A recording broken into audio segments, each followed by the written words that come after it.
1000 মাস ইবাদত করলে যে সওয়াব পাওয়া যাবে, লাইলাতুল কদরের এক রাতের ইবাদতের সওয়াব তার চাইতে বেশি হবে। সেই রাত কোনটা? নবীজি অন্য কোন সময় ঘুম থেকে ইবাদতের জন্য ডাকতেন না, নফল নামাজ যার ইচ্ছা সে পড়বে, যার ইচ্ছা পড়বে না। কিন্তু শেষ দশক এত বড় অফার, এত বড় সুযোগ, কারণ লাইলাতুল কদর শেষ দশকে আছে, এই জন্য এই দশকে ইবাদতের জন্য পরিবারকে তিনি ডেকে তুলতেন, তারা শুয়ে থাকুক তিনি এটা সহ্য করতেন না। শেষ দশকে ইবাদতের মাত্রা বাড়িয়ে দেওয়া।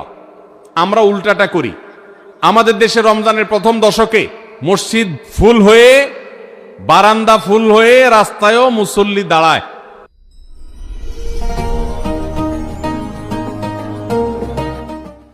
আর 10 রমজান চলে গেলে 20 রমজান পর্যন্ত বাহিরের মুসল্লি কমতে কমতে বারান্দার মুসল্লি কমে ভিতরে চলে আসে। আর শেষ 10 দিনে আসলে, ঈদের দিনগুলো যখন কাছে আসে, তখন 5 ওয়াক্ত নামাজের ওই নিয়মিত মুসল্লি ছাড়া বাকিগুলো সব উদাও হয়ে যায়। নবী সাল্লাল্লাহু আলাইহি সাল্লাম কি করতেন? তার উল্টাটা।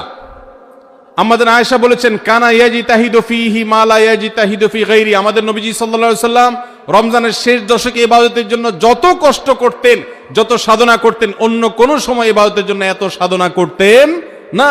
অথচ আমরা দেখা যায় শেষ দশক অবহেলা কাটাই। এই জন্য ভাইরা, শেষ দশকে ইবাদতের পরিমাণ আরো বাড়িয়ে দিতে হবে, আমলের পরিমাণ বাড়িয়ে দিতে হবে। এটাই আল্লাহ তাআলার নির্দেশনা, সেটাই রমজানের শেষ দশকের আমল। 24 নম্বর আমল হলো শেষ দশকে পরিবারকে ঘুম থেকে ডেকে তোলা।